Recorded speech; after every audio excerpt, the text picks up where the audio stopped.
जय हिंद दोस्तों, मैं रणविजय आप सभी का स्वागत करता हूं आपके अपने न्यूज चैनल भारत 18 न्यूज पर। आज मैं आपके लिए एक कहानी लेकर के आया हूं। कहानी एक ऐसी शख्सियत की जिसने एक वक्त पर भारत का सर गर्व से ऊंचा कर दिया था। जी हां, मैं बात कर रहा हूं सुशील कुमार जी के बारे में।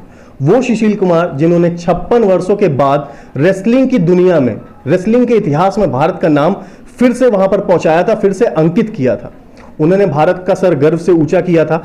2008 में उन्होंने बीजिंग कंपटीशन में, ओलंपिक में ब्रॉन्ज मेडल जीता। अब यहां पर हमारी भारत की सक्सेस, सफलता रुकी नहीं, यहां से हमारी सफलता की शुरुआत हुई थी। यहां से सुशील कुमार की शुरुआत हुई थी, सुशील कुमार का नया जन्म हुआ था। फिर उन्होंने 2012 में लंदन में सिल्वर मेडल जीता। यहां से पूरी दुनिया जान चुकी थी कि हां, भारत में भी रेसलर्स हैं, भारत में भी रेसलिंग के क्रेज बढ़ रहा है, आगे लोग निकल करके आ रहे हैं। उन्हें और भी बहुत सारी चीज़ों से नवाजा गया, जिसमें उनको पद्मश्री भी मिला, राजीव गांधी खेल रत्न भी मिला।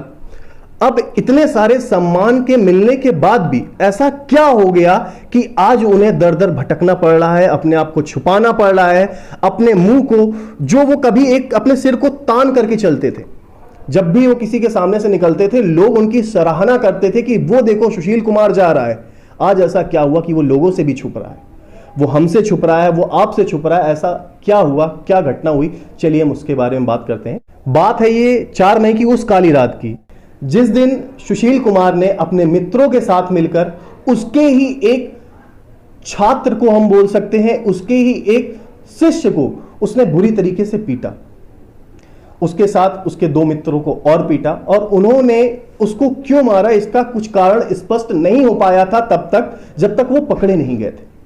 उसका कारण अभी तक इन अफवाहों में यह आ रहा था कि उन्होंने जिस घर में उसको रखा था, सागर को, वो उसका 1 महीने का किराया नहीं दे पाया था। ये सुनी सुनाई खबरें हमारे पास आ रही थी। अब बात आती है सुशील कुमार और उनके मित्रों की, जिन्होंने उसको पीटा था, जिसमें उनके एक मित्र शामिल थे, प्रिंस, जिनका बहुत बड़ा हाथ था इसमें। प्रिंस भी वहां मौजूद थे। अब ये क्या कर रहे थे, ये उन लोगों, सागर को और उसके जो मित्र थे उसको ये मार रहे थे। अब मारते मारते इनके दिमाग में शायद ऐसा कुछ ख्याल आया कि काम करते हैं, हम इस मारपीट की रिकॉर्डिंग करते हैं। तो उन्होंने प्रिंस से कहा कि प्रिंस तुम एक काम करो, मोबाइल लो और इसकी रिकॉर्डिंग करो। तो प्रिंस ने उसकी रिकॉर्डिंग चालू कर दी। अब शायद सुशील कुमार के दिमाग में ऐसा चल रहा होगा कि अगर मैं ये वीडियो अपने ग्रुप में भेजता हूं, अपने आसपास के लोगों को भेजता हूं जो कि रेसलिंग से जुड़े हुए हैं, तो उनके बीच मेरी अलग एक इमेज बनेगी, अलग दबदबा हो जाएगा। अब उनको दबदबे का एक सुरूर जो था उनके सर पर बहुत बेहतरीन तरीके से नाच रहा था।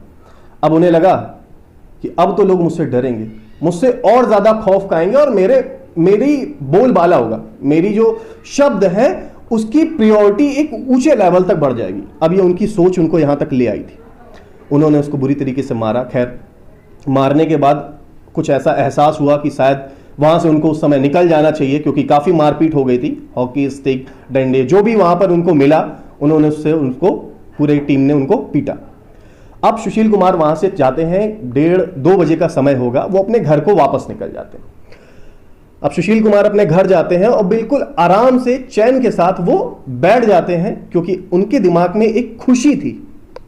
अब आप लोग ये सोच रहे होंगे कि मैं खुशी क्यों बोल रहा हूं, वो किसी को मार कर आए हैं, तो खुशी किस बात की? खुशी इस बात की थी कि अब मेरा दबदबा बढ़ने वाला है, मैं सुशील कुमार हूं। और आपको मैं एक चीज और बता दूं, थोड़ा सा माफी चाहूंगा बीच में, ये एक ऐसी चीज है, मैं, अगर आप मैं पर टिक गए तो आप वहां बर्बाद हो जाते हैं। अच्छे अच्छे को मैंने डुबा दिया, और यहां पर वही सुशील कुमार ने गलती कर दी कि उनके दिमाग में बस गया था मैं। अब वो घर पे बैठे बिल्कुल आराम कर रहे हैं, और वो चैन से सो गए। सुबह होती है, दूसरे दिन वो अपने मित्र को फोन करते हैं वहां की जानकारी के लिए कि क्या हुआ, कैसा हुआ, वहां का माहौल कैसा है। तो उन्हें कुछ सूत्रों से पता चलता है कि जो उनका एक मित्र है, जिसका नाम है प्रिंस, जिससे उन्होंने रिकॉर्डिंग करवाई थी, वो पकड़ा गया। अच्छा, वो कैसे पकड़ा गया कि जब वहां पर पुलिस आई तो उसने वहां पर छानबीन करनी चालू करी। अब कुछ ऐसा सुनने को मिला कि शायद प्रिंस नशे की हालत में था जब उसने रिकॉर्डिंग करी, या कुछ लोगों ने ऐसा भी कहा कि वो वहां छुपकर पुलिस की कार्रवाई देखना चाहता था। बहुत सी अफवाहें हैं, लेकिन वो पकड़ा गया। क्योंकि वो एक कार में छुपा हुआ था और पुलिस ने सब कारों की तलाशी ली तो वहां पर वो प्रिंस पाया गया। अच्छा, जब प्रिंस पकड़ा गया तो सुशील कुमार को धक्का लगा, एक छोटा सा धक्का लगा कि अब क्या होगा, क्योंकि उसके साथ साथ पकड़ी गई थी उसकी सच्चाई, उसकी रिकॉर्डिंग। अब यहां पर सुशील कुमार घबराए हुए हैं कि प्रिंस पकड़ा जा चुका है और उनके दिमाग में बहुत सारी चिंता आ रही है कि करना क्या है, करना क्या है। फिर उनके कुछ सलाहकारों ने कहा कि तुम यहां से चले जाओ, यहां से तुम्हारा निकल जाना ही सही है, क्योंकि अगर तुम यहां पर रहोगे तो पुलिस तुम्हें धर दबोचेगी, क्योंकि तुम एक ऐसे व्यक्ति हो, तुम एक ऐसे इंसान हो जो दुनिया की नजरों से बच नहीं सकता। तो इन्होंने क्या किया, ये वहां से तुरंत दिल्ली से निकले और हरिद्वार के लिए निकल गए। ये उत्तराखंड में जाकर के हरिद्वार के लिए निकले। हरिद्वार पे इनके एक बाबा हैं, एक बाबा हैं जिनके ये बहुत बड़े भक्त हैं, जिनको ये बहुत प्रेम करते हैं, बहुत इनकी श्रद्धा है। जैसा कि हम जानते हैं सुशील कुमार वेजिटेरियन है, ये नॉनवेज नहीं खाते हैं, ये वेजिटेरियन हैं और इसके साथ साथ ये बजरंग बली के एक बहुत अच्छे भक्त भी हैं, बहुत प्यार करते हैं बजरंग बली से। तो ये बाबा के पास जब पहुंचे तो इन्होंने पूरा वाक्य जो वहां घटित हुआ था, इन्होंने क्या किया, बाबा को बताया। अब इनके पास एक उम्मीद थी कि बाबा बहुत पहुंचे हुए हैं, बाबा बहुत अच्छे अच्छे लोगों को जानते हैं, बहुत बड़े बड़े लोगों को जानते हैं, तो बाबा हमारी मदद करेंगे। बाबा ने साफ इनकार कर दिया। बाबा ने कहा हम आपकी मदद नहीं कर सकते हैं, क्योंकि आप अपराधी हैं, आपने अपराध किया है, आपने गुनाह किया है और गुनाह की सिर्फ सजा होती है, उसकी मदद नहीं होती। यहां पर अब सुशील कुमार थोड़ा सा घबरा रहे हैं कि करना क्या चाहिए। फिर उन्होंने क्या किया, जब उनकी पूरी उम्मीद टूट गई कि अब कुछ हो नहीं सकता है, यहां पर बाबा उनकी मदद करेंगे नहीं, तो उन्होंने क्या किया, वहां से दिल्ली वापस आ गए। 2 दिन के बाद वो दिल्ली वापस आ गए। दिल्ली वापस आए तो इनको इनके सलाहकारों से, इनके जो गुप्तचर थे या जो इनके मित्र थे, उनसे इनको पता चला कि पुलिस इनको चारों तरफ ढूंढ रही है और ये बहुत बुरी तरीके से फंस चुके हैं, क्योंकि वीडियो उन्होंने पूरा देख लिया है और इनको गुनहगार मान चुकी है लगभग, ऐसी उनको खबर मिली।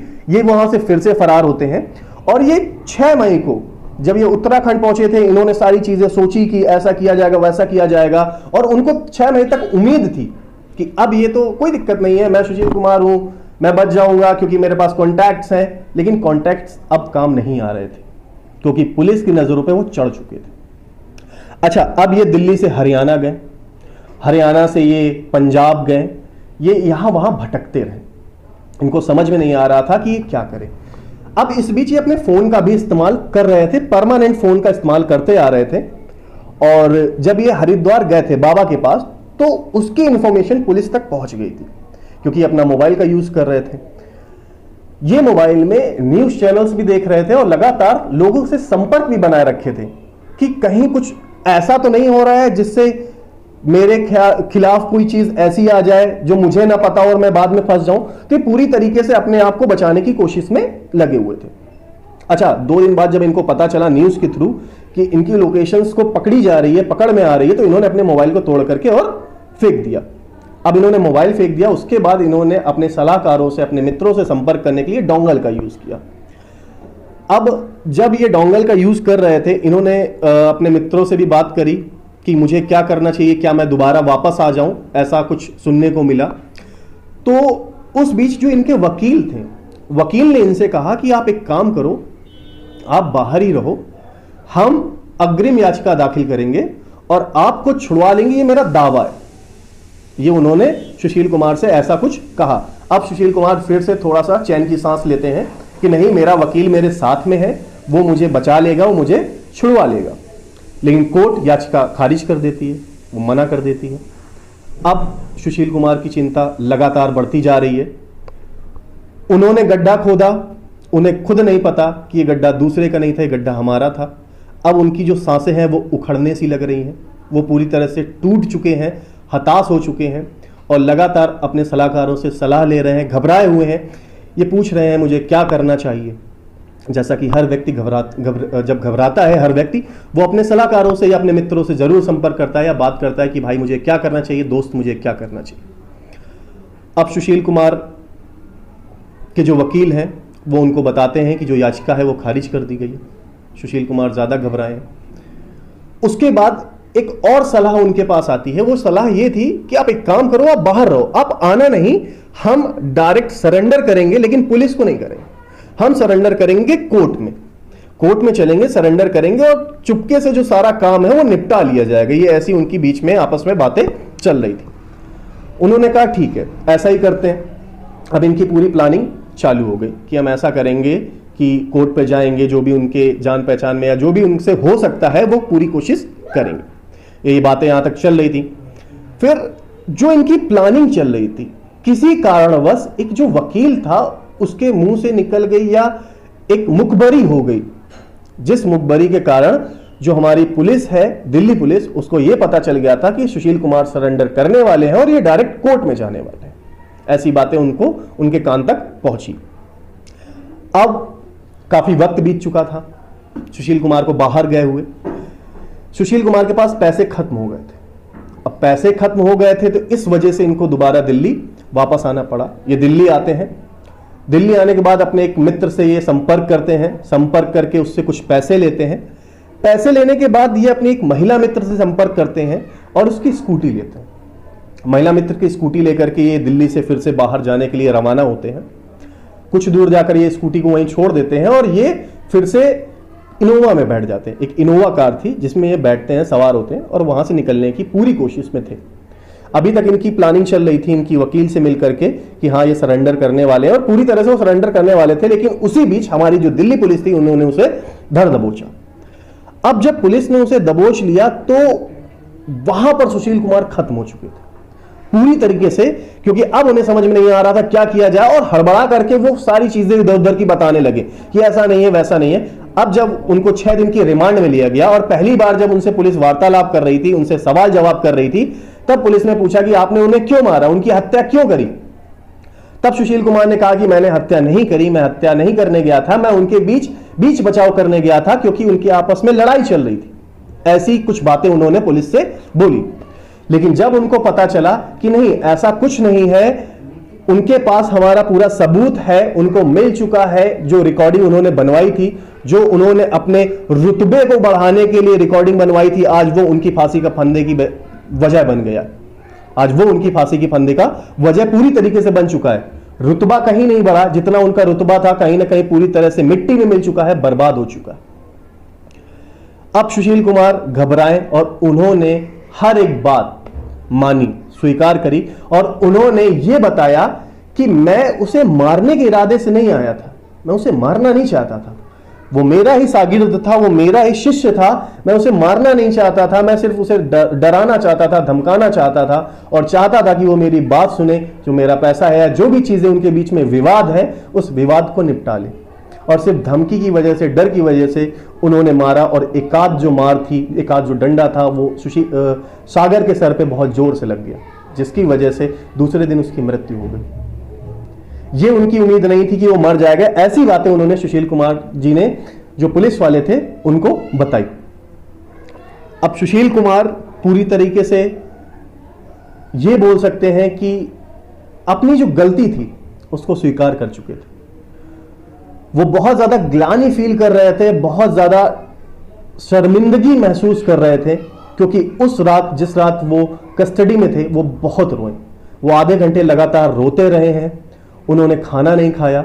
उनके साथ उनका एक मित्र था जो अजय, वो भी पकड़ा गया था, जिसके ऊपर 50,000 का इनाम था और सुशील कुमार जी के ऊपर 1 लाख का इनाम था। अजय ने खाना खा लिया लेकिन सुशील कुमार जी के मुंह से निवाला नहीं अंदर जा रहा था। उन्हें हर वक्त शायद वो बात सता रही होगी, हर वक्त उन्हें वो लम्हे याद आ रहे होंगे जब उन्होंने भारत का सर गर्व से ऊंचा किया था। उन्हें हर वो मोमेंट याद आ रहा होगा जब लोगों ने उसे सराहा था। उन्हें हर वो वक्त याद आ रहा होगा जब उनके माँ बाप गर्व से छाती तान करके चलते थे। लेकिन आज ऐसा है कि वो खुद जो तिरंगे को लिपटा करके चलते थे, तिरंगे को शान से लहराते थे, उठाते थे, आज वो तौलिए के पीछे छुप रहे हैं। जो हाथ लोगों की मदद के लिए भी उठे हैं, जो हाथ मेडल्स से भरे रहते थे, जो हाथ उनके फूलों को, जो हाथ पे उनको फूलों से संवारा जाता था, उनको सजाया जाता था, आज उनके हाथ में हथकड़ी आ गई है। आप उस दर्द को महसूस कर सकते हैं, कितनी ग्लानि हुई होगी, कितना अफसोस हुआ होगा कि उन्होंने आवेश में आकर एक ऐसे सितारे को मार दिया, एक ऐसे व्यक्ति को मार दिया जो शायद आगे आने वाले समय में भारत को एक रत्न दिला सकता था। तो यहीं से मैं अपनी स्टोरी खत्म करता हूं। उम्मीद करता हूं कि आपको स्टोरी समझ में आई होगी, आपने बहुत सारी चीजें नई भी जानी होंगी जो आपको नहीं पता थी। और इसके साथ आपको क्या लगता है, क्या सुशील कुमार गुनहगार हैं या उन्होंने हत्या करी है या शायद उनसे गलती से हुई है? जो भी आपको लगता है आप कमेंट जरूर कीजिएगा और ऐसी ही रोचक कहानियों के लिए भारत 18 न्यूज से जुड़े रहें। धन्यवाद।